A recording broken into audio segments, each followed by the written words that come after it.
My beautiful viewers, welcome back to my YouTube channel. ಎಲ್ಲರೂ ಹೆಂಗಿದ್ದೀರಿ? ಎಲ್ಲರೂ ಆರಾಮಿದ್ರಿ ಅಂತೇಳಿ ಭಾವಿಸ್ತಾ ಇವತ್ತಿನ ವ್ಲಾಗ್ ಶುರು ಮಾಡತ್ತೀನಿ. ಈ ವ್ಲಾಗ್ ಪೆಂಡಿಂಗಲ್ಲಿ ಇತ್ತು. ಯಾಕಂತಂದ್ರೆ ನಾನು ನಿಮ್ಗೆ ಒಂದು ಪ್ರೀವಿಯಸ್ ವಿಡಿಯೋದಾಗ ಹೇಳಿದ್ದೆ ಡಿಮಾರ್ಟ್ ಶಾಪಿಂಗ್ನ ಯಾವ ಥರ ಮಾಡಬೇಕು, ಯಾವ ಥರ ಮಾಡಿದ್ರೆ ನಮಗೆ ಡಿಮಾರ್ಟ್ ಶಾಪಿಂಗ್ನಲ್ಲಿ ಉಳಿತಾಯ ಆಕೈತಿ, ಎಷ್ಟರ ಮಟ್ಟಿಗೆ ನಾವು ಉಳಿತಾಯ ಮಾಡ್ಬೋದು, ಏನೆಲ್ಲ ಶಾಪಿಂಗ್ ಮಾಡಬೇಕು, ಮತ್ತು ನಾವು ಪ್ರತಿ ಸರಿನೂ ಎಷ್ಟು ಶಾಪಿಂಗ್ ಮಾಡ್ತೀವಿ ಅನ್ನೋದನ್ನು ನಿಮ್ಮ ಜೊತೆಗೆ ಶೇರ್ ಮಾಡ್ಕೊತೀನಿ ಅಂತ ಹೇಳಿದ್ದೆ. ಬಟ್ ಅನ್ಫಾರ್ಚುನೇಟ್ಲಿ ಆ ವಿಡಿಯೋ ಡಿಲೀಟ್ ಆಗಿತ್ತು. ಸೊ ಅದೇ ಕಾರಣಕ್ಕಾಗಿನ ಇಷ್ಟು ದಿನ ವಿಡಿಯೋ ಅಪ್ಲೋಡ್ ಮಾಡೋಕ್ಕಾಗಿರಲಿಲ್ಲ. ಸಾಕಷ್ಟು ಹುಡ್ಕಾಡ್ದೆ, ನಾನು ರೀಸ್ಟೋರ್ ಮಾಡ್ಕೊಬೇಕಂತೇಳಿ ಸಾಕಷ್ಟು ಆ್ಯಪ್ ಎಲ್ಲ ಚೆಕ್ ಮಾಡ್ಕೊಂಡೆ. ಬಟ್ ಯಾವ ವಿಡಿಯೋನೂ ಸಿಗಲಿಲ್ಲ. ಒಂದೆರಡು ವಿಡಿಯೋ ಮಾತ್ರ ರೀಸ್ಟೋರ್ ಆಯಿತು. ಆ ಎರಡು ವಿಡಿಯೋದಲ್ಲೂ ಸ್ಟಾರ್ಟಿಂಗಿಂದನೇ ನಾನು ಎಲ್ಲನೂ ನಿಮ್ಗೆ ಎಕ್ಸ್ಪ್ಲೈನ್ ಮಾಡ್ತಾ ವಿಡಿಯೋ ಮಾಡ್ಕೊಂಡಿದ್ದೆ. ಬಟ್ ಅನ್ಫಾರ್ಚುನೇಟ್ಲಿ ಡಿಲೀಟ್ ಆಯಿತು. ನನ್ನ ಬ್ಯಾಡ್ ಲಕ್ ಅಂತಲೇ ಹೇಳ್ಬೋದು. ಸೊ ವಿಡಿಯೋ ಎಲ್ಲೂ ಸ್ಕಿಪ್ ಮಾಡ್ದಂಗೆ ಕೊನೆವರೆಗೂ ನೋಡ್ರಿ, ತುಂಬಾನೇ ಯೂಸ್ಫುಲ್ ವಿಡಿಯೋ ಐತಿ. ಸೊ ಮಿಸ್ ಮಾಡ್ಕೊಳಕ್ ಹೋಗ್ಬೇಡ್ರಿ, ನಿಮ್ಗೂ ಯೂಸ್ ಆಗ್ತೈತಿ. ಸೊ ಮಿಸ್ ಮಾಡ್ಕೊಳಕ್ ಹೋಗ್ಬೇಡ್ರಿ, ಕೊನೆವರೆಗೂ ವಿಡಿಯೋ ನೋಡಿದ್ರೆ ನಿಮ್ಗೂ ಸ್ವಲ್ಪ ಹೆಲ್ಪ್ ಆಗ್ತೈತಿ. ಇನ್ನು ಇಲ್ಲೇ ತಂದಿರೋ ಗ್ರೋಸರಿ ಶಾಪಿಂಗ್ ಎಲ್ಲನೂ ಓಪನ್ ಮಾಡಿದ್ವಿ ಆಲ್ರೆಡಿ. ಅದೇ ವಿಡಿಯೋನ ಈಗ ಮೇನ್ ವಿಡಿಯೋ ಅದೇ ಆಗಿತ್ತು. ಬಟ್ ಅದೇ ಡಿಲೀಟ್ ಆಗೈತೆ. It's okay. ಇವಾಗೆಲ್ಲನೂ ಓಪನ್ ಮಾಡಿ ಫಸ್ಟ್ ಏನು ಮಾಡ್ತೀವಿ ನಾವು, ತಂದಿದ ತಕ್ಷಣವೇ ಬಿಲ್ ಚೆಕ್ ಮಾಡ್ಕೊತೀವಿ. ಬಿಲ್ ಚೆಕ್ ಮಾಡ್ಕೊಂಡು ಎಲ್ಲ ಐಟಮ್ಸು ಸರಿಯಾಗಿದೆ, ಎಲ್ಲ ಐಟಮ್ಸ್ ಬಂದಿದೆಯಾ ಅನ್ನೋದನ್ನು ಫಸ್ಟ್ ಚೆಕ್ ಮಾಡ್ಕೊತೀವಿ. ಅದಾದಮೇಲೆ ಯಾವ್ಯಾವ ಐಟಮ್ಸ್ಗೆ ಎಷ್ಟೆಷ್ಟು MRP ಇತ್ತು, ನಾವು ಎಷ್ಟು ಕೊಟ್ಟಿವಿ, ನಮ್ಗೆ ಎಷ್ಟು ಆ ಐಟಮಿಂದ ನಮ್ಗೆ ಎಷ್ಟು ಉಳಿತಾಯ ಆಗೈತೆ ಅನ್ನೋದನ್ನು ಚೆಕ್ ಮಾಡ್ಕೊತೀವಿ. ಪ್ರತಿಯೊಂದು ನಾವು ಮಿಡ್ಲ್ ಕ್ಲಾಸ್ ಜನ ಆದಮೇಲೆ ನಾವು ಒಂದೊಂದು ರೂಪಾಯಿನೂ ಲೆಕ್ಕ ಹಾಕಲೇಬೇಕಾಗ್ತೈತಿ. ಸೊ ಹಂಗಾಗಿ ಅಲ್ಲಿಗೆ ಹೋಗಿ ನಾವು ಶಾಪಿಂಗ್ ಮಾಡ್ಕೊಂಡು ಬಂದಿರ್ತೀವಿ ಅಂದಮೇಲೆ ಏನೋ ಒಂದು ನಿರೀಕ್ಷೆ ಇಟ್ಕೊಂಡು ಹೋಗಿರ್ತೀವಿ. ಎಷ್ಟೋ ಒಂದು ಸ್ವಲ್ಪನಾದರೂ ನಮ್ಗೆ ಅಮೌಂಟ್ ಉಳಿತಾಯ ಆಕೈತೆ ಅನ್ನೋ ಒಂದು ನಿರೀಕ್ಷೆ ಇಟ್ಕೊಂಡು ನಾವು ಅಲ್ಲಿಗೆ ಹೋಗಿ ಶಾಪಿಂಗ್ ಮಾಡ್ಕೊಂಡು ಬಂದಿರ್ತೀವಿ. ಸೊ ಹಂಗಾಗಿ ನಾವು ಎಲ್ಲನೂ ಚೆಕ್ ಮಾಡ್ಕೊಳ್ಳೇಬೇಕಾಗ್ತೈತಿ. ಇದು ನೆಕ್ಸ್ಟ್ ಡೇ ಮಾರ್ನಿಂಗ್ಗೆ ನಾವು ಇದೇ ಕೆಲಸ ಮಾಡೋಕ್ಕೆ ಶುರು ಮಾಡಿದ್ವಿ ಬೆಳಿಗ್ಗೆನೆ.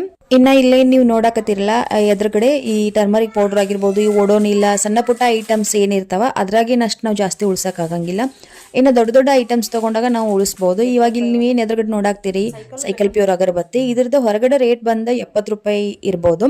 ಸೊ 70 ರೂಪಾಯಿಗೆ ಒಂದು ಪೀಸನ್ನು ನಾವು ಹೊರಗಡೆ ತೊಗೋತೀವಿ. ಆದರೆ ಅದನ್ನು ಡಿಮಾರ್ಟ್ನ ನಾವು ಹೋಗಿ ತೊಗೊಂಡ್ರೆ ಗೆಟ್ 1 ಬೈ 1 70 ರೂಪಾಯಿಗೆ 2 ಬರ್ತಾವೆ. ಹಂಗಿದ್ರೆ 35 ರೂಪೀಸ್ಗೆ 1 ಆಗ್ತೈತಿ. ಸೊ ಈ ಥರ ನಮ್ಗೆ ಉಳಿತಾಯ ಆಗ್ತೈತಿ. ಎಲ್ಲಾನು ಗೆಟ್ 1 ಬೈ 1 ಇರ್ತಾವಂತೂ ಹೇಳಕ್ ಬರಂಗಿಲ್ಲ, ಎಲ್ಲ ಟೈಮು ಗೆಟ್ 1 ಬೈ 1 ಇರ್ತಾವ ಅಂತ ಹೇಳಕ್ ಬರಂಗಿಲ್ಲ. ಆದ್ರೆ ಅಗರಬತ್ತಿ ಆಗಿರ್ಬೋದು, ಆಮೇಲೆ ನಾವೇನು ಧೂಪ ಕೋನ್ ಹಾಕ್ತೀವಿ, ಧೂಪ ಕೋನ್ ಆಗಿರ್ಬೋದು, ಆಮೇಲೆ ತುಪ್ಪದ ಬತ್ತಿ ಆಗಿರ್ಬೋದು, ಇದೆಲ್ಲಾನು ಗೆಟ್ 1 ಬೈ 1 ನಾವು ಒಂದು 3 ವರ್ಷ ಏನಾಯ್ತು ನಾವು ಶಾಪಿಂಗ್ ಮಾಡೋಕೆ ಡಿಮಾರ್ಟ್ನಾಗ, ಅವಾಗಿಂದನೂ ಗೆಟ್ 1 ಬೈ 1 ತೊಗೊಳ್ತಾ ಬಂದೀವಿ. ಇನ್ನು ಈ ಟೀಕಾಲಲ್ಲೂ ಅಷ್ಟೇ, ಅದ್ರಾಗ ಏನು ಜಾಸ್ತಿ ಏನು ಉಳಿತಾಯ ಇರೋದಿಲ್ಲ. 1-2 ರೂಪಾಯಿ 3 ರೂಪಾಯಿ ಅಷ್ಟು ಇರ್ತೈತಿ. ಆದರೂ ಕೂಡ 1 ರೂಪಾಯಿ 2 ರೂಪಾಯಿನೂ ಕೂಡ ಅದು ನಮಗೆ ಜಾಸ್ತಿನೇ ಅನಿಸ್ತೈತಿ. ಸೊ ಅಷ್ಟು ಒಂದೊಂದು ಹನಿ ಕುಡಿದ್ರೆ ಹಳ್ಳಂತಾರಲ್ಲ ಆ ಥರ. ಇನ್ನು ನೆಕ್ಸ್ಟ್ ಇಲ್ಲಿ ಲೈಟರ್ ಇರಲಿಲ್ಲ, ಮನೆಗಿನ ಲೈಟರ್ ಸ್ವಲ್ಪ ಹಾಳಾಗಿತ್ತು, ಹಂಗಾಗಿ ಲೈಟರ್ ತೊಗೊಂಡು ಬಂದಾರ. ಲೈಟರ್ ರೇಟ್ ಬಂದು ಹೊರಗಡೆ ಎಷ್ಟೈತೋ ನಂಗೆ ಗೊತ್ತಿಲ್ಲ. ಇನ್ನು ಅದನ್ನು ಡಿಮಾರ್ಟ್ನಾಗ 98 ರೂಪೀಸನ್ನು ಕೊಟ್ಟು ತೊಗೊಂಡು ಬಂದಾರತ್ತ. ಅದ್ರದ್ದು MRP ರೇಟ 148 ಏನೋ ಇತ್ತು. ಸೊ ಅಲ್ಲಿ 40 ರೂಪೀಸ್ ಉಳಿತಾಯ ಆಗೈತಿ. ಅದಕ್ಕೆ ಒಂದು ಸಣ್ಣದ ನೈಫ್ ಕೂಡ ಫ್ರೀ ಬಂದೈತಿ. ಇನ್ನು ನೀವು ಇನ್ನೇನು ಎದುರುಗಡೆ ನೋಡಾಕ್ತೀರಿ, ಇದಿಷ್ಟೆಲ್ಲಾನು ಈ ಮಂತ ಶಾಪಿಂಗ್ ಮಾಡಿರೋದು ನಾವು. ಇದರಲ್ಲಿ ಕೆಲವೊಂದಿಷ್ಟು ದೊಡ್ಡ ಐಟಮ್ದು MRP ರೇಟ ಮತ್ತು ಡಿಮಾರ್ಟ್ ರೇಟ ನಾನು ನಿಮಗೆ ಹೇಳ್ತಾ ಹೋಗ್ತೀನಿ. ಎಲ್ಲ ಥರದ್ದು ರೇಟ್ ಹೇಳ್ತಾ ಹೋದ್ರೆ ಮತ್ತು ವಿಡಿಯೋ ಲೆಂತಿ ಆಗ್ತೈತಿ. ಸೊ ಹಂಗಾಗಿ ದೊಡ್ಡ ಐಟಮ್ಸ್ದು, ಜಾಸ್ತಿ ರೇಟ್ ಇರೋವಂಥ ಐಟಮ್ಸ್ದು ನಾನು MRP ರೇಟ ಮತ್ತು ಡಿಮಾರ್ಟ್ ರೇಟ ಹೇಳ್ತಾ ಹೋಗ್ತೀನಿ. ಎಷ್ಟು ಉಳಿತಾಯ ಆಗ್ತೈತೆ ಅನ್ನೋದು ನಿಮ್ಗೆ ಅಂದಾಜು ಸಿಗ್ತೈತಿ. ಸೊ ಇವಾಗ ಇಲ್ಲಿ ನೀವೇನು ಸ್ಟೇ ಫ್ರೀ ನೋಡಾಕತ್ತೀರಲ್ಲ, ಅದ್ರದ್ದು MRP ರೇಟ್ ಬಂದ್ಬಿಟ್ಟು 330 ರೂಪೀಸ್ ಐತಿ. ಅದ್ರ ಡಿಮಾರ್ಟ್ ರೇಟ ಅಂದರೆ ನಾವು ಕೊಟ್ಟಿದ್ದು 165 ರೂಪೀಸ್ ಕೊಟ್ಟಿವಿ. ಇನ್ನು ನೆಕ್ಸ್ಟ್ ಇಲ್ಲಿ ಏನು ಕಂಫರ್ಟ್ ನೀವು ನೋಡಾಕತ್ತೀರಲ್ಲ ಎದುರುಗಡೆ ಬ್ಲ್ಯಾಕ್ ಕಲರ್, ಆ ಕಂಫರ್ಟ್ ರೇಟ್ ಬಂದ್ಬಿಟ್ಟು 435 ಐತಿ MRP ರೇಟ. ಇನ್ನು ನಾವು ಕೊಟ್ಟಿದ್ದು 299 ರೂಪೀಸ್ ನಾವು ಕೊಟ್ಟಿವಿ. ಇನ್ನು ನೀವು ಮಾಮಾ ಅರ್ತ್ ಶಾಂಪೂ ಏನು ನೋಡಾಕತ್ತೀರಲ್ಲ ಅದ್ರದ್ದು MRP ರೇಟ್ ಬಂದ್ಬಿಟ್ಟು 838 ರೂಪಾಯಿ ಐತಿ. ಬಟ್ ನಾವು ಕೊಟ್ಟಿದ್ದು 499 ರೂಪಾಯಿ. ಹಂಗೆ ಅಲ್ಲಿ ಏನು ಬಾಡಿ ಸ್ಪ್ರೇ ನೋಡತ್ತೀರಿ, ಎರಡಲೇ ಬಾಡಿ ಸ್ಪ್ರೇ ಅದ್ರದ್ದು MRP ರೇಟ್ ಬಂದ್ಬಿಟ್ಟು 350 ರೂಪಾಯಿ ಐತಿ. ನಾವು ಕೊಟ್ಟಿದ್ದ ರೇಟ್ 175 ರೂಪಾಯಿ. ಅಂದರೆ ಡಿಮಾರ್ಟ್ ರೇಟು 175 ರೂಪಾಯಿನ ನಾವು ಕೊಟ್ಟಿವಿ. ಇನ್ನು ನೆಕ್ಸ್ಟ್ ನಿಮ್ಗಲ್ಲಿ ಡವ್ ಸೋಪ್ ಕಾಣತಿರ್ಬೇಕು. ಆ ಡವ್ ಸೋಪಿನ ರೇಟ್ ಬಂದ್ಬಿಟ್ಟು 499 ರೂಪಾಯಿ MRP. ನಾವು ಕೊಟ್ಟಿದ್ದು 330 ರೂಪಾಯಿ ನಾವು ಡವ್ ಸೋಪಿಗೆ ಕೊಟ್ಟಿವಿ. ಅದಾದಮೇಲೆ ಇನ್ನು ನೆಕ್ಸ್ಟ್ ಸರ್ಫ್ ಎಕ್ಸೆಲ್ ಬಾರು ಒಂದು ಪ್ಯಾಕ್ ಫುಲ್ ತೊಗೊಂಡಿದ್ವಿ, 2 ತೊಗೊಂಡಿವಿ. ಅದರದ್ದು ಒಂದು ಪ್ಯಾಕ್ ಬಂದುಬಿಟ್ಟು ರೇಟ್ 128. ನಾವು ಕೊಟ್ಟಿದ್ದು 113 ರೂಪಾಯಿ, ಇಷ್ಟು ಕೊಟ್ಟಿವಿ ನಾವು. ಇನ್ನು next Colin rate MRP rate 270 ರೂಪಾಯಿ. ನಾವು ಕೊಟ್ಟಿದ್ದು 199 ರೂಪಾಯಿ. ಅದು 1 ಲೀಟರ್ ಪ್ಯಾಕ್ ಇರ್ತೈತಿ. ಅದ್ರ ಜೊತೆಗೆ 250 ml ಫ್ರೀ ಇರ್ತೈತಿ. ಒಂದು ಬಾಟಲ್ ಇರ್ತೈತಿ, ಸ್ಪ್ರೇ ಬಾಟಲ್. ಅದ್ರಾಗ 250 ml ಇರ್ತೈತಿ. ಇನ್ನು 1 ಲೀಟರ್ ಕಾಲಿನ ಪ್ಯಾಕ್ ಇರ್ತೈತಿ, ಅದಕ್ಕೆ ಅದು ಫ್ರೀ ಇರ್ತೈತಿ. ಇನ್ನು ginger garlic paste get 1 by 1 ಇರ್ತೈತಿ. ಇನ್ನೊಂದು ಏನಪ್ಪಾ ಅಂತ ಅಂದ್ರೆ ಗೆಟ್ 1 ಬೈ 1 ಏನು ಆಫರ್ ಇರ್ತಾವ, ಯಾವುದೇ any items get 1 by 1 offer ಇದ್ದಾಗ ನೀವು ಬೇರೆ ಬೇರೆ ಎಕ್ಸ್ಚೇಂಜ್ ಮಾಡಿ ಕೂಡ ತಗೋಬಹುದು. ಇವಾಗ ನೀವು ಜಿಂಜರ್ ಗಾರ್ಲಿಕ್ ಪೇಸ್ಟ್ ನಾನು 2 ರೀತಿ ಬ್ರ್ಯಾಂಡ್ ತಗೊಂಡಿನಿ, ಒಂದು ಬೇರೆ ತಗೊಂಡಿನಿ. ಯಾಕಂತಂದ್ರೆ ಈ ಸರಿ ಒಂದು ಬೇರೆ ತಗೊಂಡ್ ನೋಡ್ಬೇಕಾ, ಅದು ಚೆನ್ನಾಗಿದ್ರೆ ಅದನ್ನ ಕಂಟಿನ್ಯೂ ಮಾಡಿದ್ರೆ ಆಯ್ತು ಅಂತೇಳಿ ಬೇರೆ ತಗೊಂಡ್ ಬಂದಾರ. ಈ ರೀತಿ ಗೆಟ್ 1 ಬೈ 1 ಆಫರ್ ಇದ್ರೆ ಅದೇ ಬ್ರ್ಯಾಂಡ್ ತಗೋಬೇಕು ಅಂತ ಏನಿಲ್ಲ. ಜಿಂಜರ್ ಗಾರ್ಲಿಕ್ ಪೇಸ್ಟ್ ನೀವು ಬೇರೆ ಬ್ರ್ಯಾಂಡ್ ತಗೋಬಹುದು. ಇನ್ನ ಉದ್ಕಡ್ಡಿ ಅಗರಬತ್ತಿನೂ ಕೂಡ ಅಷ್ಟೇ, ನೀವು ಒಂದು ಸೈಕಲ್ ಪ್ಯೂರ್ ಅಗರಬತ್ತಿ ತಗೋಬಹುದು, ಇನ್ನೊಂದು ಬೇರೆ ತಗೋಬಹುದು, ಉಲ್ಲಾಸ್ ತಗೋಬಹುದು. ಈ ತರ ನೀವು ಬೇರೆ ತಗೋಬಹುದು. ಬಟ್ ಗೆಟ್ 1 ಬೈ 1 ಆಫರ್ ಇರ್ತೈತಿ ಇಷ್ಟ. ಸೊ ಇನ್ನ ಈ ತಿಂಗಳ ಗ್ರೋಸರಿ ಶಾಪಿಂಗ್ ಇಷ್ಟ ಆಗಿತ್ತು.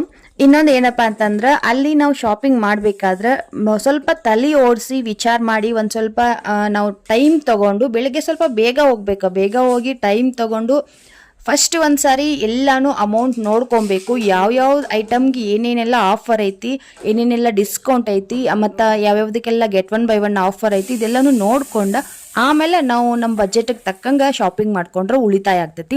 ಸುಮ್ಮನೆ ಹೋಗಿವಿ ಎಲ್ಲ ತೊಗೊಂಡ್ಬಿಡ್ಬೇಕಾ, ಎಲ್ಲ ಅಲ್ಲಿ ಗೆಟ್ 1 ಬೈ 1 ಆಫರ್ ಇರ್ತಾವ ಅಂಥೇಳಿ ಹೇಳಕ್ ಬರಂಗಿಲ್ಲ. ಹಾಗಾಗಿ ಸ್ವಲ್ಪ ಯೋಚನೆ ಮಾಡಿಕೊಂಡು ಒಂದ್ಸಾರಿ ಓಡಾಡ್ಕೊಂಡು ನೋಡ್ಕೊಂಡು ಆಮೇಲೆ ನಾವು ಗ್ರೋಸರಿ ಶಾಪಿಂಗ್ ಮಾಡಿದ್ರೆ ನಾವು ಇದ್ರಾಗ ಜಾಣರಾಗ್ತೀವಿ. ಸುಮ್ಮನೆ ಹೋಗಿವಿ ಅಂತೇಳಿ ಸಿಕ್ಕಂಗೆ ಎಲ್ಲ ಥರ ತೊಗೊಂಡು ಬಂದ್ವಿ ಅಂದ್ರೆ ಆಮೇಲೆ ನಮ್ಗೆ ಕನ್ಫ್ಯೂಸ್ ಆಗ್ತೈತಿ, ಏನು ತೊಗೊಂಡು ಬಂದ್ವಿ, ಎದ್ರಾಗ ಏನು ಆಫರ್ ಇತ್ತು ಅನ್ನೋದು ನಮ್ಗೆ ಕನ್ಫ್ಯೂಸ್ ಆಗ್ತೈತಿ. ಆಮೇಲೆ ನಮ್ಗೆ ಬಿಲ್ ಜಾಸ್ತಿ ಆತಂದ್ರೆ ಇಲ್ಲೇನಪ್ಪ ಏನು ಆಫರ್ ಇಲ್ಲ, ಏನು ಉಳಿತಾಯನೂ ಆಗೋದಿಲ್ಲ, ಸುಮ್ಮನೆ ಯಾರೋ ಹೇಳಿದ್ರಂತೇಳಿ ನಾವು ಬಂದ್ವಿ ಅನ್ನೋ ಕನ್ಫ್ಯೂಷನ್ಗೂ ನೀವು ಹೋಗೋಕೆ ಹೋಗ್ಬೇಡ್ರಿ. ಸೊ ಹಂಗಾಗಿ ಆದಷ್ಟು ಶಾಪಿಂಗ್ ಮಾಡಬೇಕಾದ್ರೆ ಸ್ವಲ್ಪ ಜಾಸ್ತಿ ತಗೋಬೇಕು. ಈ ಗ್ರೋಸರಿ ಏನು ನಾವು ಹಿಟ್ಟು ಆಮೇಲೆ ಕಾಳು ಅವೆಲ್ಲ ಏನು ತೊಗೋತೀವಿ, ಸ್ವಲ್ಪ ಜಾಸ್ತಿ ತೊಗೊಂಡ್ರೆ ಅದ್ರಾಗ ನಮ್ಗೆ ಉಳಿತಾಯ ಆಗ್ತೈತಿ. ನಾವು ಪಾವು kg ಅರ್ಧ kg ಈ ಥರ ತೊಗೊಂಡ್ರೆ ನಮಗೇನು ಉಳಿತಾಯ ಆಗಂಗಿಲ್ಲ. ನಾನು ಇವಾಗಲೇ ಹೇಳೀನಿ. ಮತ್ತು ಒಂದು 2-3 ತಿಂಗಳಿಗೆ ಆಗೋಷ್ಟು ನಾವು ಶಾಪಿಂಗ್ ಮಾಡಿದ್ರೆ ನಮ್ಗೆ ಆರಾಮಾಗಿ ಉಳಿತಾಯ ಆಗ್ತೈತಿ. ಏನೇ ಇದ್ರೂ ಮೆಗಾ ಪ್ಯಾಕ್ ತೊಗೊಂಡ್ರೆ ನಮ್ಗೆ ಉಳಿತಾಯ ಆಗಿರ್ತೈತಿ. ಸೊ ಈ ಥರ ಶಾಪಿಂಗ್ ಮಾಡಬೇಕಲ್ಲಿ. ಈ ಥರ ಒಂದು ಸ್ವಲ್ಪ ತಲೆ ಓಡಿಸಿ ಶಾಪಿಂಗ್ ಮಾಡಿದ್ರೆ ಅಷ್ಟೇ ಡಿಮಾರ್ಟ್ನಾಗ ನಮಗೆ ಉಳಿತಾಯ ಆಗೋ ಚಾನ್ಸಸ್ ಇರ್ತೈತಿ. ಇವಾಗೆಲ್ಲ ಶಾಪಿಂಗ್ ನಿಮಗೆ ತೋರಿಸಿದ್ನಿ, ಏನೇನೆಲ್ಲ ಮಾಡ್ಕೊಂಡು ಬಂದೆ ಏನು ಎತ್ತ ಅಂತೇಳಿ ನೀವು ನೋಡ್ತಿರ್ಬೇಕು. ಕಡ್ಲೆ ಹಿಟ್ಟು ಒಂದು 1.5 kg ತೊಗೊಂಡು ಬಂದಾರ. ಇನ್ನು ರವೆ, ಇಡ್ಲಿ ರವೆ, ನನಗಲ್ಲಿ ಡಿಮಾರ್ಟ್ ಒಳಗೆ ಇಷ್ಟ ಆಗೋ ಒಂದು ಗ್ರೋಸರಿ ಅಂತಂದ್ರೆ ನನಗೆ ಇಡ್ಲಿ ರವೆ ತುಂಬ ಇಷ್ಟ ಆಗ್ತೈತೆ. ನನಗದ ಇಡ್ಲಿ ಸಖತ್ ಚೆನ್ನಾಗಾಗ್ತಾವ ಅಲ್ಲಿ ರವೆ ಅಂತ. ಬೇಕಿದ್ರೆ ಒಂದು ಸಾರಿ ನೀವು ತಂದು ನೋಡ್ರಿ. ನಾನು ಒಮ್ಮೆ ಒಂದು 4-5 kg ಇಡ್ಲಿ ರವೆನ ತರಿಸಿರ್ತೀನಿ. ಒಂದು ಸಾರಿ ತರಿಸ್ತೀನಿ ಅಂದ್ರೆ ನನಗೆ 2-3 ತಿಂಗಳು ಆರಾಮಾಗಿ ಆಗ್ತೈತಿ. ನಾನು ಜಾಸ್ತಿ ಮಾಡೋಂಗಿಲ್ಲ. ನಮ್ಗೆ ಎಷ್ಟು ಬೆಳಗ್ಗೆ ಟಿಫನ್ಗೆ ಎಷ್ಟು ಬೇಕೋ ಅಷ್ಟೇ ಮಾಡ್ತೀನಿ. ನಾ ಬೆಳಗ್ಗೆ ಮಾಡಿ ಇಡೀ ದಿನ ಅದನ್ನೇ ತಿನ್ನೋಕೆ ಹೋಗಂಗಿಲ್ಲ. ಹಂಗಾಗಿ ಇನ್ನು ನೆಕ್ಸ್ಟ್ ಉದ್ದಿನ ಬೇಳೆ 2 kg ತರ್ಸೇನಿ. ಆಮೇಲೆ ಈ ಕಡೆ ಸೈಡ್ ಇದ್ದದ್ದು ಇಡ್ಲಿ ರವೆ. ಇನ್ನು ಅವಲಕ್ಕಿ ಅಷ್ಟೇ ಒಂದು 2-3 kg ತರಿಸ್ಬಿಡ್ತೀನಿ. ಸೊ ಈ ಥರ 2 kg 3 kg 4 kg 5 kg ಈ ಥರ ತರಿಸಿದ್ರೆ ಸ್ವಲ್ಪ ನಮ್ಗೆ ಉಳಿತಾಯ ಅಲ್ಲಿ ಗೊತ್ತಾಗ್ತೈತಿ, ಉಳಿತಾಯ ಆಗಿದ್ದು ಗೊತ್ತಾಗ್ತೈತಿ. ಪುಟಾಣಿ ಆಗಿರ್ಬೋದು, ಸಾಬುದಾನಿ ಈ ಥರ ತರಿಸ್ಬಿಟ್ರೆ ಒಂದು 2-3 ತಿಂಗಳು ಅದನ್ನು ನಾವು ಹುಳ ಆಗದೇ ಇರೋ ರೀತಿ ನೋಡ್ಕೊಳ್ಳೋಕ್ಕೂ ಸಾಕಷ್ಟು ಟ್ರಿಕ್ಸ್ ಇರ್ತಾವ. ಅವನ್ನೆಲ್ಲ ನೋಡ್ಕೊಂಡು ನಾವು ಮೇಂಟೈನ್ ಮಾಡ್ಕೊಂಡು ಹೋಗೋದಷ್ಟೇ.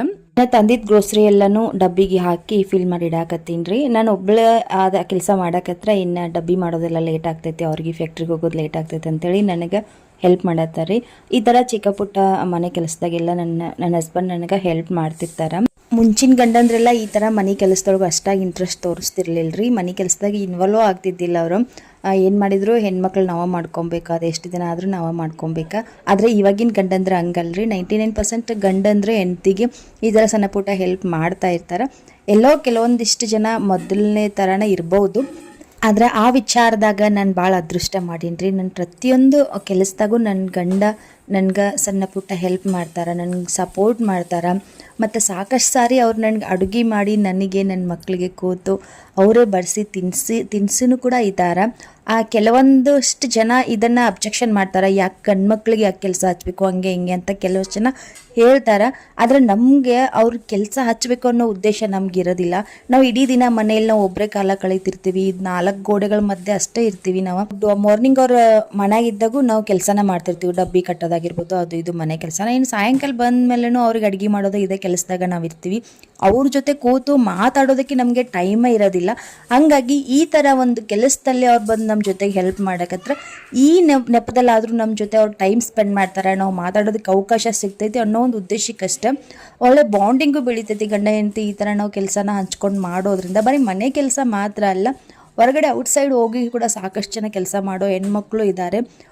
ಮನೆಯಲ್ಲಿ ಹೆಂಡತಿಗೆ ಕೆಲಸ ಜಾಸ್ತಿ ಆಗುತ್ತೆ ಅಂತ ಹೇಳಿ ಮನೇಲಿ ಹೆಂಡತಿಗೆ ಹೆಲ್ಪ್ ಮಾಡೋ ಸಾಕಷ್ಟು ಗಂಡಂದರು ಕೂಡ ಇರ್ತಾರೆ. ಬಟ್ ನಮ್ಮಲ್ಲಿ ಒಳ್ಳೆ ಬಾಂಧವ್ಯ ಇರಬೇಕು, ಒಬ್ರಿಗೊಬ್ರು ಅಂಡರ್ಸ್ಟ್ಯಾಂಡಿಂಗ್ ಮಾಡ್ಕೊಳ್ಳೋ ಅಂಥ ಗುಣ ಮನಸ್ಸು ನಮ್ಮಲ್ಲಿದ್ದರೆ ಸಾಕು. ಇನ್ನು 4 ಜನ 4 ಥರ ಮಾತಾಡ್ತಾರೆ ಅನ್ನೋದನ್ನು ತಲೆ ಕೆಡಿಸ್ಕೊಳ್ಳೋ ಮ್ಯಾಟ್ರೇ ಬರೋದಿಲ್ಲ ಇಲ್ಲಿ. ನಮ್ಮ ಲೈಫ್ನ ನಾವು ಗಂಡ ಹೆಂಡತಿ ಮಕ್ಕಳು ನಾವು ಅಂಡರ್ಸ್ಟ್ಯಾಂಡಿಂಗ್ ಮಾಡ್ಕೊಂಡು ನಮ್ಮ ಲೈಫ್ನ ನಾವು ಚೆನ್ನಾಗಿದ್ರೆ ಅಷ್ಟೇ ಸಾಕ್ರಿ. ಇಲ್ಲಿ ಸುಮ್ಮನೆ ಆಲ್ತು ಪಾಲ್ತು ಮಂದಿ ಮಾತಿಗೆ ತಲೆ ಕೊಟ್ಟ ಅದನ್ನ ಮಾತೆ ಮನಸ್ಸಿಗೆ ಹಚ್ಕೊಂಡು ನಮ್ಮ ಜೀವನ ನಾವು ಹಾಳು ಮಾಡ್ಕೊಳ್ದ್ರಾಗ ಯಾವುದೇ ರೀತಿ ಅರ್ಥ ಇರಂಗಿಲ್ಲ ರೀ. ನಮ್ಮ ಮನೆ ಪರಿಸ್ಥಿತಿ ಯಾವ ಥರ ಇರ್ತೈತೋ ನಮಗಷ್ಟೇ ಗೊತ್ತಿರ್ತೈತಿ, ಹೊರಗಿನವ್ರಿಗೆ ಗೊತ್ತಿರಂಗಿಲ್ಲ. ಅವರು ಎದುರುಗಡೆ ಕಾಣೋದ್ರ ಬಗ್ಗೆ ಅಷ್ಟೇ ಕಾಮೆಂಟ್ ಮಾಡ್ತಿರ್ತಾರೆ ಅಷ್ಟೇ ಹೊರತು ಬಂದು ನಮಗೆ ಏನು ಪ್ರಾಬ್ಲಮ್ ಆಗೈತಿ ಏನು ಎತ್ತ ಅಂತ ಯಾರು ಕೂಡ ನೋಡೋಂಗಿಲ್ಲ. ಅಂದಮೇಲೆ ಅವ್ರ ಬಗ್ಗೆ ಅವ್ರ ಮಾತಿನ ಬಗ್ಗೆ ತಲೆ ಕೆಡಿಸ್ಕೊಳ್ಳೋ ಅವಶ್ಯಕತೆಯೂ ನಮಗಿರೋದಿಲ್ಲ. ಸರಿ ರೀ, ಇವಾಗ ಎಲ್ಲ ಗ್ರೋಸರಿನೂ ಡಬ್ಬಿಗೆ ಫಿಲ್ ಮಾಡಿದ್ವಿ. ಇನ್ನು ಮಿಕ್ಕಿರೋ ಗ್ರೋಸರಿ ಎಲ್ಲ ಒಂದು ಬಾಕ್ಸ್ನಾಗ ಹಾಕಿ ಇಟ್ಟೀನಿ. ಇನ್ನು ನೆಕ್ಸ್ಟ್ ಮಸಾಲೆಸ್ ಎಲ್ಲ ಸ್ಪೈಸಸ್ ಏನು ತರಿಸಿದ್ನಿ ಅದೆಲ್ಲನೂ ಒಂದು ಸ್ಟೀಲ್ ಡಬ್ಬಿಗೆ ಹಾಕಿ ಫಿಲ್ ಮಾಡಿ ಇಟ್ಟೀನಿ. ಯಾಕಂದರೆ ಮಸಾಲೆ ಡಬ್ಬ ಎಲ್ಲ ಕ್ಲೀನ್ ಮಾಡ್ಕೊಬೇಕು. ಅದೊಂದು ಡಬ್ಬ ಕ್ಲೀನ್ ಮಾಡ್ಕೊಂಡಿಲ್ಲ, ಇನ್ನು ಮಿಕ್ಕಿರೋ ಡಬ್ಬ ಎಲ್ಲನೂ ಕ್ಲೀನ್ ಮಾಡ್ಕೊಂಡಿನಿ. ಒಂದು 3 ತಿಂಗಳು ಕಳೀತಿದ್ದಾಗೇ ನಮ್ಮ ಮನ್ಯಾಗ ಗ್ರೋಸರಿ ಎಲ್ಲ ಐಟಮ್ಸ್ ಖಾಲಿ ಆಗ್ತಾವೆ. ಖಾಲಿ ಆದಂಗೆ ಡಬ್ಬಿ ಎಲ್ಲನೂ ನೀಟಾಗಿ ತೊಳೆದು ಒಂದು ಸ್ವಲ್ಪ ಕಾಳುಗಳು ಹಾಕಿಡ್ತೀನಿ. ಖಾಲಿ ಡಬ್ಬ ಇಡಬಾರ್ದು ಅಂತ ಹೇಳ್ತಾರೆ. ಸೊ ಹಂಗಾಗಿ ನೀಟಾಗಿ ತೊಳೆದು ಸ್ವಲ್ಪ ಕಾಳು ಹಾಕಿ ಇಟ್ಟಿರ್ತೀನಿ. ತಂದಮೇಲೆ ವಾಪಸ್ ಮತ್ತೊಂದು ಸಾರಿ ಒರೆಸಿ ಕ್ಲೀನ್ ಮಾಡಿ ಮತ್ತೆ ಹಾಕ್ತಿರ್ತೀವಿ, ಫಿಲ್ ಮಾಡ್ತಿರ್ತೀವಿ ಡಬ್ಬಿನ. ಇನ್ನು ನೆಕ್ಸ್ಟ್ ಎಲ್ಲ ಗ್ರೋಸರಿ ಐಟಮ್ಸು ಬಂದೈತಿ. ಇನ್ನು ಗೋಡಂಬಿ ಬಾದಾಮಿ ಮತ್ತು ಮಣುಕ ಅಷ್ಟೇ ಇನ್ನು ತೊಗೊಂಡು ಹೋಗ್ಬೇಕು. ಮಣುಕ ಅಂದರೆ ವನ ದ್ರಾಕ್ಷಿ, ನಮ್ಮ ಹಳ್ಳಿ ಸೈಡ ನಾವು ಮಣುಕ ಅಂತೇಳಿ ಕರಿತಿರ್ತೀವಿ. ಸೊ ಅದಷ್ಟು ತಂದ್ರೆ ಇನ್ನು ಈ ಒಂದು 2-3 ತಿಂಗಳ ಗ್ರೋಸರಿ ಎಲ್ಲ ಬಂದಂಗೆ ಆಗ್ತೈತ್ರಿ ಮನ್ಯಾಗ. ಇನ್ನು ಈ ತಿಂಗಳ ಸರ್ಫ್ ಎಕ್ಸೆಲ್ ಡಿಟರ್ಜೆಂಟ್ ಪೌಡ್ರ್ ಒಂದು ತರಿಸಿಲ್ರಿ. 4-5 ತಿಂಗಳು ಆಗಕ್ಕೆ ಬಂತ್ರಿ 5 kg ತರಿಸಿದ್ದು. ಇನ್ನೇ ಖಾಲಿ ಆಗೋಲ್ತ, ಒಂದು ರೀತಿ ಬೇಜಾರಾದಂಗೆ ಆಗ್ಬಿಡ್ತ್ರಿ ಅದು. ಎಷ್ಟು ದಿನ ಆಯ್ತು ನಾವು ತಂದು ಖಾಲಿನ ಆಗೋಲ್ತಲ್ಲ ಅಂತ ಅನ್ಸಕ್ತೈತಿ. ಸೊ ಅದೊಂದು. ಆಮೇಲೆ ಲೈಝಾಲು ಕೂಡ ಅಷ್ಟೇ, ಅದು ಸಾಕಷ್ಟು ಐತಿ. ಇನ್ನು ಅದು ಲಾಸ್ಟ್ ಟೈಮ್ ಶಾಪಿಂಗ್ ಮಾಡಿದಾಗ ತೊಗೊಂಡು ಬಂದಿದ್ದು. ಈ ಥರ ನಾವು ಡಿಮಾರ್ಟ್ ಶಾಪಿಂಗ್ ಮಾಡಿದಾಗ ಜಾಸ್ತಿ ಕ್ವಾಂಟಿಟಿನೂ ಬರ್ತೈತಿ. ಆಮೇಲೆ ನಮಗೆ ಪದೇ ತರಿಸೋ ಅವಶ್ಯಕತೆ ಇರೋಂಗಿಲ್ಲ. ಇನ್ನು ನಾವು ಡಿಮಾರ್ಟ್ ಶಾಪಿಂಗ್ ಮಾಡೋ ಉದ್ದೇಶ ಇನ್ನೊಂದು ಏನಪ್ಪ ಅಂತಂದ್ರೆ, ನಮಗೆ ಮಂತ್ಲಿ ಪೇಮೆಂಟ್ ಆಗಂಗಿಲ್ಲ ರೀ. ಇಲ್ಲಿ ಫ್ಯಾಕ್ಟ್ರಾಗ ಮಂತ್ಲಿ ಪೇಮೆಂಟ್ ಆಗಂಗಿಲ್ಲ. 2 ತಿಂಗಳು 3 ತಿಂಗಳು ಕೆಲವೊಂದು ಸಾರಿ 4 ತಿಂಗಳು 4 ತಿಂಗಳಿಗೊಮ್ಮೆ ಹಾಕ್ತಿರ್ತಾರೆ. ಯಾವಾಗ ಪೇಮೆಂಟ್ ಮಾಡ್ತಾರೋ ಹೇಳಕ್ಕೆ ಬರೋಂಗಿಲ್ಲ. ಸೊ ಹಂಗಾಗಿ ಮನ್ಯಾಗ ಎಲ್ಲ ಗ್ರೋಸರಿ ಇದ್ರೆ ಮಕ್ಕಳಿಗೆ ನಾವು ಏನಾದರೂ ಮಾಡಿ ಹಾಕ್ಬೋದು. ಮತ್ತು ಪ್ರತಿದಿನ ಹಸ್ಬೆಂಡ್ ಆಫೀಸ್ಗೆ ಹೋಗ್ತಿರ್ತಾರೆ, ಅವ್ರಿಗೆ ಡಬ್ಬಿ ಎಲ್ಲ ಕಟ್ಟಬೇಕು. ಸೊ ಹಂಗಾಗಿ ಇರುವಂಥ ಎಲ್ಲ ಏನು ನಾವು ಹೊಟ್ಟಿಗೆ ಏನು ಬೇಕಲ್ಲ ಅದೆಲ್ಲನೂ ನಾವು ತರಿಸಿಟ್ಕೊಂಡ್ಬಿಟ್ರೆ ಯಾವುದೂ ಚಿಂತಿರಂಗಿಲ್ಲ. ಬೇರೆ ಯಾವುದಕ್ಕಾದ್ರೂ ಕೊರತೆ ಆದರೆ ನಡಿತೈತಿ. ಪಾಪ ಚಿಕ್ಕ ಪುಟ್ಟ ಮಕ್ಕಳದಾರ ಮನ್ಯಾಗ, ಅವ್ರಿಗೆ ಎಲ್ಲ ಥರ ಕೇಳ್ತಿರ್ತಾರೆ, ತಿನ್ನಕ್ಕಂತ ಹುಟ್ಟಿರೋ ಜೀವ ಇದು. ಸೊ ಹಂಗಾಗಿ ಪಾಪ ಕೇಳಿದಾಗ ಇಲ್ಲ ಅದಿಲ್ಲ ಇದಿಲ್ಲ ಅಂತ ಹೇಳಿದರೆ ನಮಗೂ ಕಷ್ಟ ಆಗ್ತೈತಿ, ಪಾಪ ಮಕ್ಕಳ ಮನಸ್ಸಿಗೂ ಬೇಜಾರಾಗ್ತೈತಿ. ಸೊ ಹಂಗಾಗಿ ಫಸ್ಟ್ ನಾವು ಪೇಮೆಂಟ್ ಬಂದ ತಕ್ಷಣ ನಮ್ಮ ಬಾಡಿಗೆ ಕಟ್ಟೋದಾಗಿರ್ಬೋದು, ಆಮೇಲೆ ಕರೆಂಟ್ ಬಿಲ್ ಆಗಿರ್ಬೋದು, ಅದಾದಮೇಲೆ ನೆಕ್ಸ್ಟ್ ನಾವು ಗ್ರೋಸರಿ ಶಾಪಿಂಗ್ ಏನು ಮಾಡಬೇಕಲ್ಲ ಅದೆಲ್ಲನೂ ಮಾಡ್ಕೊಂಡು ಬಿಡ್ತೀವಿ. ಈ ಥರ ಮಾಡ್ಕೊಂಡಾಗ ನಮಗೇನಾಗ್ತೈತಿ, ಒಂದು 2-3 ತಿಂಗಳು ನಮಗೆ ಗ್ರೋಸರಿದು ಕೊರತೆನೇ ಬರೋಂಗಿಲ್ಲ. ಆರಾಮಾಗಿ ನಾನು ಮಕ್ಕಳಿಗೆ ಹೊಟ್ಟೆ ತುಂಬ ನಾನು ಊಟ ಹಾಕ್ಬೋದು. ಇನ್ನು ಮಧ್ಯೆ ನಾವು ತರಿಸೋ ಐಟಮ್ ಏನಪ್ಪ ಅಂತಂದರೆ ಎಣ್ಣೆ ಸ್ವಲ್ಪ ಜಾಸ್ತಿ ಖರ್ಚಾಗ್ತೈತಿ, ಎಣ್ಣೆ ತರಿಸ್ಕೊಂಡಿರ್ತೀನಿ. ಇನ್ನು ಸಕ್ಕರೆ ಅಂತೂ ಫ್ಯಾಕ್ಟ್ರಿ ಸಕ್ಕರೆ ಇರ್ತೈತಿ, ಸಕ್ಕರೆ ಅಂತೂ ನಾವು ಕೊಳ್ಳಂಗಿಲ್ಲ, ಇದು ಮಾಡೋಂಗಿಲ್ಲ. ಒಂದು ವರ್ಷಕ್ಕೆ ತಂದು ಇಟ್ಕೊತೀವಿ, ಅದ್ರಾಗ ನಾನು ಸಕ್ಕರೆ ಜಾಸ್ತಿ ಯೂಸ್ನು ಮಾಡೋಂಗಿಲ್ಲ. ಆಮೇಲೆ ಎಣ್ಣೆ ಮತ್ತು ಬೆಲ್ಲ ಸ್ವಲ್ಪ ಜಾಸ್ತಿ ಯೂಸ್ ಆಗ್ತೈತಿ. ಸೊ ಹಂಗಾಗಿ ಇವೆರಡನ್ನ ಮಧ್ಯೆ ತರಿಸ್ತಾ ಇರ್ತೀನಿ. ಅದು ಅದ್ರ ಹೊರತುಪಡಿಸಿ ಮಿಕ್ಕಿದ್ದು ಯಾವುದನ್ನ ತರ್ಸಕ್ಕೆ ಹೋಗಂಗಿಲ್ಲ. ಇನ್ನು ಕಾಳುಗಳಾಗಿರ್ಬೋದು, ಯಾವುದಾದ್ರೂ ಸ್ವಲ್ಪನೇ ನಮ್ಗೆ ಎಷ್ಟು ಬೇಕೋ ಅಷ್ಟೇ ಅಡುಗೆ ಮಾಡ್ಕೊಂಡು ತಿಂತೀವಿ ರೀ ನಾವು. ಜಾಸ್ತಿ ಇಲ್ಲಿ ಮನ್ಯಾಗ ನಮಗೇನು ದನಕರುಗಳು ಇಲ್ಲ, ಎಲ್ಲ ಕೆಟ್ಟದ ಆಹಾರ ನಾವು ಆರಾಮಾಗಿ ದನಕರುಗಳಿಗೆ ಹಾಕ್ತೀವಂದ್ರೆ ಅದು ಇಲ್ಲ. ನಾವು ಏನಿದ್ರು ಬರೀ ಹೋಗಿ ಮೋರಿಗೆ ಹಾಕಬೇಕು. ಸೊ ಹಂಗಾಗಿ ನಾನು ಸ್ವಲ್ಪನ ಮಾಡಿರ್ತೀನಿ ರೀ. ನಮ್ಗೆ ಎಷ್ಟು ಅವಶ್ಯಕತೆ ಐತಲ್ಲ ಅಷ್ಟೇ ಮಾಡ್ಕೊಂಡು ಅಷ್ಟೇ ತಿಂದ್ಕೊಂಡು ಅಷ್ಟೇ ನಾವು ನೆಮ್ಮದಿಯಿಂದ ಜೀವನ ನಡ್ಸಕತ್ತೀವಿ. ಸೊ ಸುಮ್ಮನೆ ಐತಿ ನನ್ನ ಗಂಡ ತಂದಿಡ್ತಾನ ಅಂಥೇಳಿ ಎಲ್ಲ ಜಾಸ್ತಿ ಮಾಡಿ ಎಲ್ಲ ಹಾಳು ಮಾಡ್ಕೊಂಡು ಮತ್ತು ಇಲ್ಲದೇ ಇರೋ ಟೈಮ್ನಾಗ ಮತ್ತೊಬ್ರು ಕೈ ಚಾಚೋ ಅಂತ ಹೀನಾಯವಾದ ಜನ್ಮ ಮತ್ತೊಂದು ಯಾವುದೂ ಇಲ್ಲರಿ. ಸೊ ಹಂಗಾಗಿ ನಾವು ಸ್ವಲ್ಪ ತಿಂದರೂ ನ್ಯಾಯವಾಗಿ ನಮ್ಮ ದುಡಿಮೆಯೊಳಗೆ ನಾವು ತಿಂದರೆ ನಾವು ನೆಮ್ಮದಿಯಾಗಿರ್ತೀವಿ. ಇನ್ನೊಬ್ರ ಹತ್ರ ಕೈ ಚಾಚೋ ಪರಿಸ್ಥಿತಿ ಯಾವತ್ತು ತಂದ್ಕೋಬೇಡ್ರಿ ಅನ್ನೋದಷ್ಟೇ ನನ್ನ ಮಾತು. ಇಲ್ಲ ಐತೆ ನೋಡ್ರಿ, ಜಿಂಜರ್ ಗಾರ್ಲಿಕ್ ಪೇಸ್ಟ್ನ ತೋರ್ಸಾತೀನಿ. ಅದೊಂದು ಬ್ರ್ಯಾಂಡ್ ಬೇರೆ ಎರಡು ತೊಗೊಂಡು ಬಂದ್ಯಾರ. ಇನ್ನು ಈ ರೆಡ್ ಕಲರ್ ಪ್ಯಾಕೆಟ್ ಏನೈತಿ ಅದು ಸ್ವಲ್ಪ ಜಾಸ್ತಿ ಲಿಕ್ವಿಡ್ ಐತಿ, ಹಾಗಾಗಿ ಅದು ಯಾಕೆ ತೊಗೊಂಡ್ಬಂದಿರಿ ಅಂತೇಳಿ ಕೇಳತ್ತಿದ್ದೆ. ಯೆಲ್ಲೋ ಕಲರ್ ಪ್ಯಾಕೆಟ್ನಾಗ ಇರೋದು ಚಲೋ ಇರ್ತೈತಿ. ನಾ ಭಾಳ ದಿನದಿಂದ ಯೂಸ್ ಮಾಡಾಕ್ತೀನಿ, ಚೆನ್ನಾಗಿರ್ತೈತೆ ಅದು. ಮತ್ತು ಇನ್ನು ಜಾಸ್ತಿ ನಾನು ಶುಂಠಿ ಎಲ್ಲ ಮನ್ಯಾಗ ಜಾಸ್ತಿ ಮಿಕ್ಕಿತ್ತಂದ್ರೆ ಸ್ವಲ್ಪ ಬೆಳ್ಳುಳ್ಳಿ ಹಾಕಿ ಉಪ್ಪು ಹಾಕಿ ಶುಂಠಿ ಹಾಕಿ ಮಿಕ್ಸರ್ ಮಾಡಿ ಇಟ್ಕೊತೀನಿ. ಅದಂತೂ ತೀರಾ ಬೆಟರು. ಸುಮ್ಮನೆ ಹಿಂಗೆಲ್ಲ ಇದು ರೆಡಿಮೇಡ್ ತಂದು ತಿನ್ನೋಕ್ಕಿಂತ ಮನ್ಯಾಗ ಮಾಡ್ಕೊಂಡ್ರೆ ಇನ್ನೂ ಬೆಟರ್. ಸೊ ಇರಲಿ ಎಮರ್ಜೆನ್ಸಿ ಅಂತ ಇಟ್ಕೊಂಡಿರ್ತೇನೆ ಅಷ್ಟೇ. ಇದನ್ನು ನೋಡ್ರಿ, ನಮ್ಮ ಯಜಮಾನ್ರು ಎಷ್ಟು ಅಚ್ಚುಕಟ್ಟಾಗಿ ಎಲ್ಲನೂ ನೀಟಾಗಿ ಜೋಡಿಸ್ತಾರಂತೇಳಿ. ಯಾಕಂತಂದ್ರೆ ಪ್ರತಿಯೊಂದು ವಸ್ತುವಿನಾಗೂ ಅವ್ರದ್ದು ಒಂದೊಂದು ಬೆವರಿನ ಹನಿ ಐತ್ರಿ. ಸೊ ಹಾಗಾಗಿ ಅವ್ರು ಅಷ್ಟು ಕೇರ್ ಮಾಡ್ತಾರೆ, ಅಷ್ಟು ಎಲ್ಲನೂ ನೀಟಾಗಿ ಪರ್ಫೆಕ್ಟ್ ಅನ್ನೋದು ಅವ್ರ ಕೆಲಸದಲ್ಲಿರ್ತೈತಿ. ಅವ್ರನ್ನ ನೋಡಿನೇ ನಾನು ಇಷ್ಟು ಪರ್ಫೆಕ್ಟ್ ಅನ್ನೋದು ನನ್ನ ಕೆಲಸದಾಗ ನಾ ಕಲ್ತ್ಕೊಂಡೀನಿ. ಅವರು ಪ್ರತಿಯೊಂದು ವಸ್ತುನೂ ಕೇರ್ ಮಾಡ್ತಾರೆ, ಪ್ರತಿಯೊಂದು ವಸ್ತುನೂ ಜೋಪಾನ ಮಾಡ್ತಾರೆ. ಇದನ್ನೇ ಇದೇ ಥರನೇ ಬಳಸಬೇಕು, ದುರುಪಯೋಗ ಮಾಡ್ಕೋಬಾರ್ದು, ಯಾವುದನ್ನು ಕೂಡ ಹಾಳು ಮಾಡಬಾರ್ದು ಅಂತೇಳಿ ಪ್ರತಿ ಸರಣಿ ಹೇಳ್ತಾ ಇರ್ತಾರೆ. ಯಾಕಂತಂದ್ರೆ ಆ ವಸ್ತುವಿನ ಬೆಲೆ ಏನು ಅನ್ನೋದು ಅವ್ರಿಗೆ ಗೊತ್ತೈತಿ, ಅದ್ರ ಹಿಂದೆ ಅವ್ರ ಪರಿಶ್ರಮ ಐತಿ. ನಮಗೆ ಬೇರೆ ಯಾವುದೇ ರೀತಿ ಇನ್ಕಮ್ ಇಲ್ಲ, ಹೊರಗಡೆಯಿಂದ ಯಾವ ಇನ್ಕಮು ನಮಗಿಲ್ಲ. ನನ್ನ ಗಂಡ ಕಷ್ಟಪಟ್ಟು ದುಡ್ದಾಗ ನನ್ನ ಮಕ್ಕಳದು ಹೊಟ್ಟೆ ತುಂಬೋದು, ಇಲ್ಲಾಂದ್ರೆ ನಮ್ಮ ಹೊಟ್ಟಿಗೆ ತಣ್ಣೀರು ಪಟ್ಟಿನ ಗತಿ. ಅದೇ ಕಾರಣಕ್ಕೆ ಅವ್ರು ಹೇಳ್ತಿರ್ತಾರೆ, ಎಲ್ಲ ಥರ ಲೆಕ್ಕಾಚಾರ ಮಾಡಿ ಜೀವನ ಮಾಡಿದ್ರೆ ನಮ್ಮ ಜೀವನ ಆಗ್ತೈತಿ, ಇಲ್ಲದೇ ಇದ್ರೆ ಮತ್ತೊಬ್ಬರ ಕಡೆ ಕೈ ಚಾಚೋ ಪರಿಸ್ಥಿತಿ ಬರ್ತೈತಿ. ಆ ಪರಿಸ್ಥಿತಿ ಅಂದ್ಕೊಳ್ಳೋದು ಬೇಡ, ಇದ್ದಾಗ ಎಲ್ಲ ಥರ ಕಾಯ್ಕೋಣು ಅಂತ ಹೇಳ್ತಿರ್ತಾರೆ. ನಮ್ಮ ಆಸೆಗಳು ನಮ್ಮ ಇತಿಮಿತಿ ಒಳಗೆ ನಮ್ಮ ಕಂಟ್ರೋಲ್ನಾಗಿದ್ದರೆ ನಾಳೆ ನಮ್ಮ ಕೈ ಕೊಡೋ ಕೈ ಆಗ್ತೈತಿ. ಇಲ್ಲ ನಮ್ಗೆ ಹೆಂಗೆ ಬೇಕಂಗೆ ನಾವು ಆರಾಮಾಗಿ ಇಂದಾಸಾಗಿರ್ಬೇಕಂತೇಳಿ ಯೋಚನೆ ಮಾಡೋಕ್ಕಾದ್ರೆ ಚಾಚೋ ಕೈ ಆಗ್ತೈತಿ. ಏನೋ ಹೇಳಬೇಕು ಅಂತ ಅನ್ನಿಸ್ತು, ಹಂಗಾಗಿ ಹೇಳಿನಿ. ಏನಾರ ತಪ್ಪಿದ್ರೆ ಕ್ಷಮೆ ಇರಲಿ. ಇನ್ನು ನಮ್ಮ ಯಜಮಾನ್ರು ಎಲ್ಲನೂ ಗ್ರೋಸರಿ ಫಿಲ್ ಮಾಡಿಕೊಟ್ಟು ಹಾಲು ತೊಗೊಂಡು ಬರೋಕೆ ಹೋದ್ರೆ ನಾನು ಇನ್ನೆಲ್ಲ ಡಬ್ಬಿಗಳು ಜೋಡಿಸ್ಕೊಳತ್ತಿದ್ನಿ. ರ್ಯಾಕೆಲ್ಲ ಸ್ವಲ್ಪ ಗಲೀಜಾಗಿತ್ತು, ಹಾಗಾಗಿ ಒರೆಸ್ಕೊಂಡೆ ಇಟ್ಬಿಟ್ರೆ ಆಗ್ತೈತಿ, ಎಲ್ಲ ಒಮ್ಮೆ ಕ್ಲೀನ್ ಆಗ್ತೈತೆ ಅಂತೇಳಿ ಎಲ್ಲ ಕ್ಲೀನಾಗಿ ಒರೆಸ್ಕೊಳಾಗ್ತಿದ್ನಿ. ಅದೇ ಟೈಮ್ನಾಗ ಆಂಟಿ ಬಂದ್ರೆ ಅವ್ರ ಮನ್ಯಾಗ ನಮ್ದೊಂದು ತಾಟಿತ್ತು ಅಂಥೇಳಿ ಅವರು ಟಿಫನ್ ತೊಗೊಂಡು ಬಂದ್ರೆ. ಟಿಫನ್ ಏನು ಮಾಡಲಿ ಅಂತ ಯೋಚನೆ ಮಾಡತ್ತಿದ್ನಿ, ಅದೇ ಟೈಮ್ನಾಗ ಅವರು ಟಿಫನ್ ತೊಗೊಂಡು ಬಂದರು.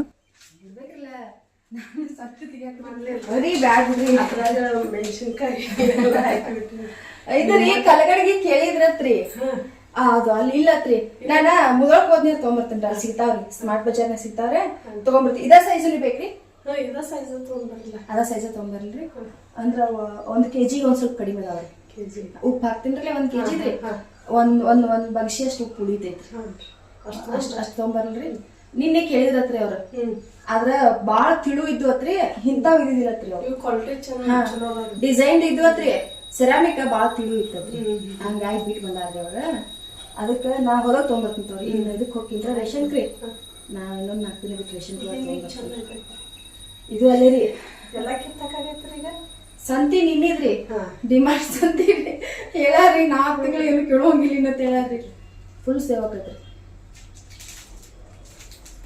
ಅವ್ MRP ಏನೈತಲ್ರಿ, ಅದಕ್ಕೆ ಅದ್ರ ಮೇಲೆ ಒಂದು 15-20 ರೂಪಾಯಿ ಕಡಿಮೆ ನೋಡ್ರಿ. ಲೈಟ್ರ್ 90 ರೂಪಾಯಿ ಆಯ್ತು ನೋಡ್ರಿ.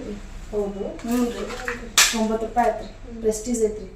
MRP ರೇಟಿ ಕಡಿಮೆ ಇರ್ತೈತ್ರಿ, 145 ಐತ್ರಿ MRP ರೇಟ್ ರೀ. 90 ರೂಪಾಯಿ ತಗೊಂಡಾಗೈತಿ.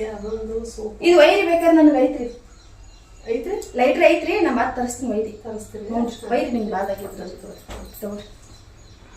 ಏನ್ ತಗೊಂಡ್ರು ಒಂದ್ 10-15 ರೂಪಾಯಿ ಇಲ್ಲಿ ತುಟ್ಟಿನ ರೀ. ಹೌದು, ಇಲ್ಲಿ ತಗೋಲ್ರ ಒಂದ್ ಏನೋ ಸ್ವಲ್ಪ ಲಾಭ ಬೇಕ್ರಿ ಅವ್ರಿಗೂ, ಅದು ನೋಡ್ಕೊಂಡ್ ತಗೊಳಂಗಿಲ್ರಿ. ಹಂಗಾಗಿ ನಾ ಇಲ್ಲಿ ಸಂತಿನ ಮಾಡಂಗಿಲ್ರಿ. ಚಲೋ ಬಿಡ್ರಿ, ಒಮ್ಮೆ ಹೋಗ್ತು ಸ್ವಲ್ಪ ತ್ರಾಸ ಆಗ್ತೈತಿ ಇಷ್ಟರೇ, ಅವಾಗ ತಗೊಂಡ್ ಬಂದ್ರ ಆಗ್ತೈತ್ರಿ. ಹಂಗೆ ನೋಡಿದ್ರ ಪೆಟ್ರೋಲ್ ಖರ್ಚು ಇವೆಲ್ಲ ಆನ್ಲೈನ್ ರೀ. ಅರ್ಧ ಮೆಟೀರಿಯಲ್ ಆನ್ಲೈನ್ ಅದಾವ್ರಿ, ಅರ್ಧ ಮೆಟೀರಿಯಲ್ ಇವೆಲ್ಲ. ಇದು ಲೈಟ್ ಏನೈತಿ, ಇದು ಡಿಮಾರ್ಟ್ ತಗೊಂಡ್ರಿ. ಲೈಟ್ ರೀ ಡಿಮಾರ್ಟ್ ಅಂದ್ರೆ ಇವು ಇದಾವಲ್ರಿ, ಇವೆಲ್ಲ ಆನ್ಲೈನ್ ರೀ. ಪ್ಲಾಂಟ್ ರೀ, ಇದು ಈ ಪ್ಲಾಂಟು ಆನ್ಲೈನ್ ರೀ.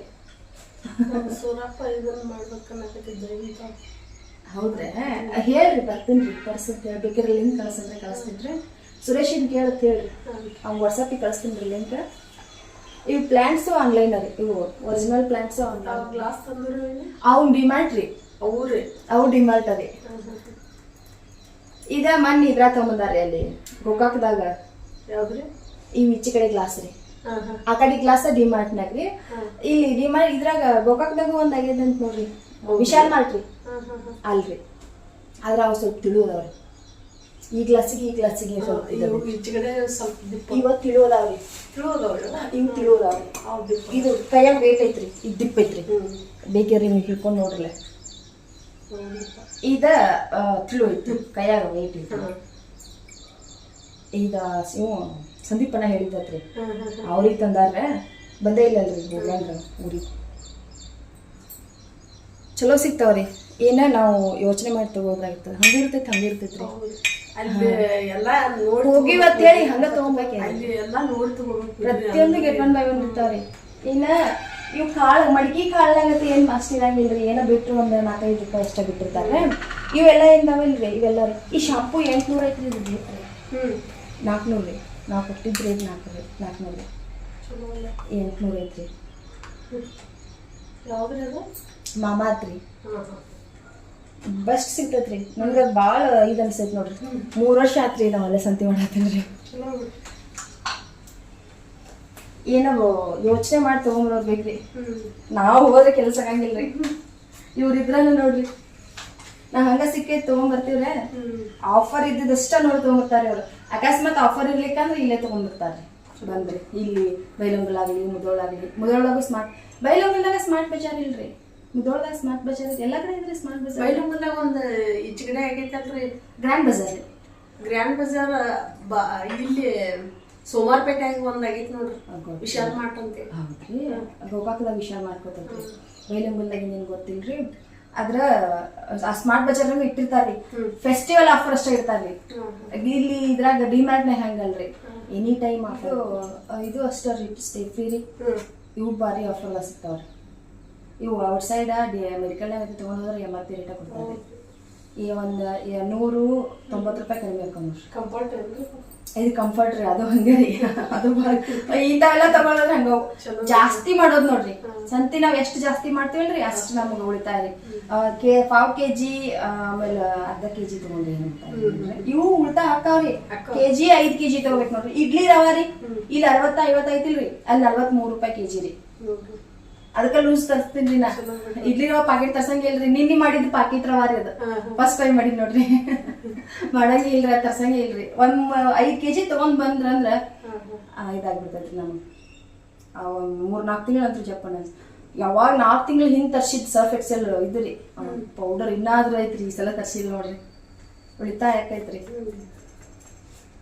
ಹಂಗ ನೋಡಿದ್ರೆ ನಾವ್ ಹೆಣ್ಮಕ್ಳು ಹೋದ್ರಂತ್ರ ಫುಲ್ ಉಳಿತಾಯ ಯಾಕಂದ್ರೆ ನಾವ್ ಇದಕ್ ಹೋಗಿರ್ಲ ಬಸ್ಸಿಗೆ ಫ್ರೀ ಬಸ್ ರೀ ಅದನ್ನ ನೋಡಿ ಚೆಕ್ ಮಾಡಿ ತಗೊಂಡ್ರು ಅದಕ್ಕೆ ಇವ್ರ ಏನ್ ಮಾಡ್ತಾರ್ರಿ ಇಬ್ರು ಸೇರ್ಕೊಂಡ್ ಹೋಗ್ತಾರ್ರಿ ಗೊತ್ತಾಗುದಿಲ್ಲ ಮಕ್ಕಳಿಗೆ ಅವೆಲ್ಲ ಓದಿ ಇದು ಮಾಡಿ ಉಳಿತಾಯ ಮಾಡ್ಬೇಕಂದ್ರೆ ಸ್ವಲ್ಪ ಯೋಚನೆ ಮಾಡಬೇಕ್ರೆ ಇವ್ರ ನಿನ್ನೆ ಶಂಕರಣ್ಣ ಇವ್ರು ಹೋಗಿದ್ರೆ ಪೆಟ್ರೋಲ್ದಾಗ ಅರ್ಧ ಖರ್ಚು ತಕೊಂಡ್ರೆ ಅವ್ರಿಗೂ ಸಂತಿ ಬಂತು ನಮಗೂ ಸಂತಿ ಬಂತು ಮತ್ ಹಂಗ ನಾವ್ ಅಷ್ಟ ಹೋಗಿವಂದ್ರ ಉಳಿತಾಯ ಎಲ್ಲ ಪೆಟ್ರೋಲ್ ಹಾಕ್ತೈತ್ರಿ ಹಿಂಗ ಆಗ್ತೈತ್ರಿ ಅದೇನ್ ಬಿಡ್ರಿ ಪೆಟ್ರೋಲ್ ಕಾದ್ರ ಆಗಂತ ಕೈಲಿ ತಗೊಳ್ದೇನ ಅಲ್ಲಿ ತಗೊಳ್ದೇನ ಬಾಳ ತುಟ್ಟಿ ಹೇಳ್ತಾರ್ರಿ ಬೆಳವಡೆಗಂತೂ ತಿರೋದು ಹೇಳ್ತಾರಿ ನಮ್ಮ ಮತ್ ಬೈಲ ಮುಂದಾಗ ಇನ್ನ ಇಷ್ಟ ಆಗಿ ಅವ್ರು ಗೋಡಂಬಿ ಬದಾಮಿ ಅವನೇನ್ ತಂದಿಲ್ರಿ ಇಲ್ಲೇನ ಯಾರ ತರ್ತಾರ ಬಿರ್ಜಿ ಅಥವಾ ತರಿಸ್ತೀನಿ ಅಂತಂದ್ರೆ ಚಲೋ ಇದ್ರಿ ಮನಿ ಸ್ವಲ್ಪ ಚಲೋ ಮಸಾಲೆ ಕೊಡ್ತಾರ್ರಿ ಅವರ ಬೆಳಿಗ್ಗೆ ಟಿಫನ್ಗೆ ಪಡ್ಡು ಮಾಡ್ಯಾರ ಹಾಗಾಗಿ ಪಡ್ಡು ತಂದು ಕೊಟ್ಟಾರ ಏನೇ ಕೊಟ್ಟರು ಸ್ವಲ್ಪ ಅಂತೂ ಕೊಡೋದಿಲ್ಲ ಇಲ್ಲ ಅವರು ಜಾಸ್ತಿನ ಕೊಡ್ತಾರೆ ಮನೆಯಲ್ಲಿ ಮಂದಿ ಎಲ್ಲ ತಿನ್ನಬೇಕು ಅಷ್ಟು ಕೊಡ್ತಿರ್ತಾರೆ ಇವತ್ತು ಪಡ್ಡು ಆಮೇಲೆ ಉಪ್ಪಿನಕಾಯಿ ಆಮೇಲೆ ಬೀಟ್ರೂಟ್ ಪಲ್ಯ ಇಷ್ಟೆಲ್ಲ ಕೊಟ್ಟಾರ ನನಗೂ ಮನ್ಯಾಗ ಸ್ವಲ್ಪ ಅನ್ನ ಐತಿ ರಾತ್ರಿಯಾಗಿಂದು ಅದನ್ನ ಒಗ್ಗರಣೆ ಹಾಕಿಬಿಟ್ರೆ ಇವತ್ತಿನ ನಾಷ್ಟ ಅಂತೂ ಆಗ್ತೈತಿ ಮಧ್ಯಾಹ್ನ ಊಟಕ್ಕೆ ಮನೆಗೆ ಬಾ ಅಂತೇಳಿ ನನ್ನ ಹಸ್ಬೆಂಡ್ಗೆ ಇನ್ನವ್ರು ಬಂದು ಸ್ನಾನ ಮಾಡಿ ಪೂಜೆ ಮಾಡಿ ಟಿಫಿನ್ ಮಾಡ್ಕೊಂಡು ಆಫೀಸ್ಗೆ ಹೋಗ್ತಾರೆ ಮಧ್ಯಾಹ್ನ ಊಟಕ್ಕೆ ಮನೆಗೆ ಬಾ ಅಂತೇಳಿನಿ ಇನ್ನು ನಾನು ಇದೆಲ್ಲನೂ ಜೋಡಿಸ್ಕೊಳ್ಳೋ ಅಷ್ಟರಾಗ ಟೈಮ್ ಭಾಳ ಆಗ್ತೈತಿ ಹಾಗಾಗಿ ಅವರಿಗೆ ಇವತ್ತು ಪೂಜೆ ಮಾಡಿ ಹೋಗ್ರಿ ಆಫೀಸ್ಗೆ ಅಂತ ಹೇಳಿನಿ ಇದೆಲ್ಲ ಜೋಡಿಸ್ಕೊಂಡು ಆಮೇಲೆ ನಾ ಸ್ನಾನ ಮಾಡ್ಕೊಂಡು ಮತ್ತೆ ಕೆಲಸ ಮಾಡಬೇಕು ಬಟ್ಟೆ ತೊಳೆಯೋದು ಇನ್ನು ಮಧ್ಯಾಹ್ನ ಅಡುಗೆ ಆಗ್ತೈತಿ ಸೊ ಈ ವ್ಲಾಗ್ ನಿಮ್ಗೆ ಇಷ್ಟ ಆಗೈತೆ ಅಂತ ಅನ್ಕೊತೀನಿ ಇಷ್ಟ ಆದರೆ ಪ್ಲೀಸ್ ವಿಡಿಯೋಗೊಂದು ಲೈಕ್ ಕೊಟ್ಟು ಹಂಗೆ ಹೊಸದಾಗಿ ಯಾರು ಇದ್ದರೆ ನನ್ನ ಚಾನಲ್ಗೆ ಸಬ್ಸ್ಕ್ರೈಬ್ ಮಾಡ್ಕೋರಿ ಹಂಗೆ ಆಲ್ ಆಪ್ಷನ್ ಕ್ಲಿಕ್ ಮಾಡೋದು ಮಾತ್ರ ಮರಿಬೇಡ್ರಿ ಆಲ್ ಆಪ್ಷನ್ ಕ್ಲಿಕ್ ಮಾಡಿದರೆ ನಾನು ಹಾಕೋ ಎಲ್ಲ ವೀಡಿಯೋ ನೋಟಿಫಿಕೇಷನ್ ಬರ್ತಾವೆ ಒಳ್ಳೊಳ್ಳೆ ವೀಡಿಯೋಸ್ ನಿಮಗೆ ಬರ್ತಾವೆ ನಿಮಗೂ ಕೂಡ ಹೆಲ್ಪ್ ಆಗ್ತೈತಿ ಸೊ ಮತ್ತೆ ಸಿಗ್ತೀನಿ ರೀ ನೆಕ್ಸ್ಟ್ ವ್ಲಾಗ್ನಾಗ ಏನಾರ ಕನ್ಫ್ಯೂಷನ್ಸ್ ಇದ್ರೆ ಏನಾರ ಡೌಟ್ಸ್ ಇದ್ರೆ ದಯವಿಟ್ಟು ಕಾಮೆಂಟ್ ಬಾಕ್ಸ್ನಾಗ ತಿಳಿಸ್ರಿ ಆಮೇಲೆ ವೀಡಿಯೋದಾಗ ಏನಾರ ಚೇಂಜಸ್ ಬೇಕಿದ್ರು ತಿಳಿಸ್ರಿ ನಿಮ್ಗೆ ಯಾವ ಥರ ವೀಡಿಯೋ ಬೇಕು ಅನ್ನೋದು ಬೇಕಿದ್ರು ಅದನ್ನು ಕೂಡ ಕಾಮೆಂಟ್ ಮಾಡಿರಿ ನಾನು ನಿಮ್ಗೆ ಬೇಕಾಗುವಂಥ ವೀಡಿಯೋಸ್ನ ಮಾಡಿ ಅಪ್ಲೋಡ್ ಮಾಡ್ತೀನಿ ಹಂಗೆ ನಾನು ಯೂಸ್ ಮಾಡೋವಂಥ ಥಿಂಗ್ಸ್ಗಳ ಬಗ್ಗೆ ಇನ್ಫಾರ್ಮೇಷನ್ ಏನಾದರೂ ಬೇಕಿದ್ರೆ ಅದನ್ನು ಕೂಡ ತಿಳಿಸ್ರಿ ಅದನ್ನು ಕೂಡ ನಾನು ನಿಮ್ಗೆ ಹೇಳ್ತೀನಿ ಏನೇ ಡೌಟ್ ಇದ್ದರೂ ಕಾಮೆಂಟ್ ಮಾಡಿರಿ ಮನಸ್ಸಿನಾಗ ಇಟ್ಕೊಂಡು ಕೊಂಡಿರ್ಬೇಡ್ರಿ ಇಷ್ಟೇ ಸೊ ಮತ್ತೆ ಸಿಗ್ತೀನಿ ರೀ ನೆಕ್ಸ್ಟ್ ಬ್ಲಾಗ್ನಾಗ ಬಾಯ್ ಟೇಕ್ ಕೇರ್.